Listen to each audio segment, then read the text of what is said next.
வணக்கம். இது யோகேஸ்வர் காய்கறி வைத்தியமுறை பற்றிய ஒரு அறிமுக வகுப்பு.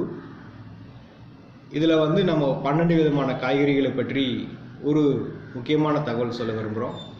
நம்ம அன்றாடம் பயன்படுத்தி கொண்டிருந்த பயன்பாட்டில் இருந்த காய்கறிகள் 12 பாரதத்துடைய உன்னதமான காய்கறிகள்.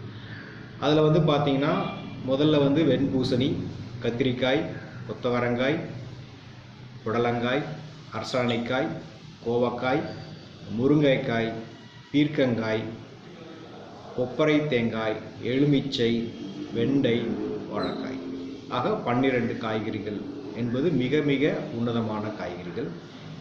இதை பற்றிய ஒரு விழிப்புணர்வு நமக்கு தேவை.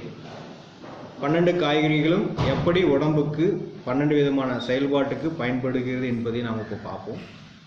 செரிமானம், ஜீரண மண்டலத்திற்கு வெண்பூசணிக்காய், சிறுநீரக மண்டலத்திற்கு கத்திரிக்காய், நரம்பு மண்டலத்திற்கு கொத்தவரங்காய், பயாலஜிக்கல் கிளாக் சிஸ்டம் வாயு மண்டலத்திற்கு புடலங்காய், தசை மண்டலத்துக்கு அரசாணிக்காய், தோல் மண்டலத்திற்கு கோவக்காய், சுவாச மண்டலத்திற்கு முருங்கைக்காய், நோய் எதிர்ப்பு திறன் நிணநீர் மண்டலத்திற்கு பீர்க்கங்காய், எலும்பு மண்டலத்திற்கு தேங்காய், கொப்பரை தேங்காய், ஹார்மோன்ஸ் நாளமில்லா சுரப்பிகளுக்கு எலுமிச்சம்பழம், நாளமுள்ள சுரப்பி மண்டலத்திற்கு வெண்டைக்காய், இறுதியாக நன்கு இருதயம் இரத்த ஓட்டம் அமைய வாழைக்காய் ஆக இந்த 12 காய்களும் மிக மிக மனித குலத்திற்கு சேவையாற்றுவதற்காகவே கடவுளால் படைக்கப்பட்டது.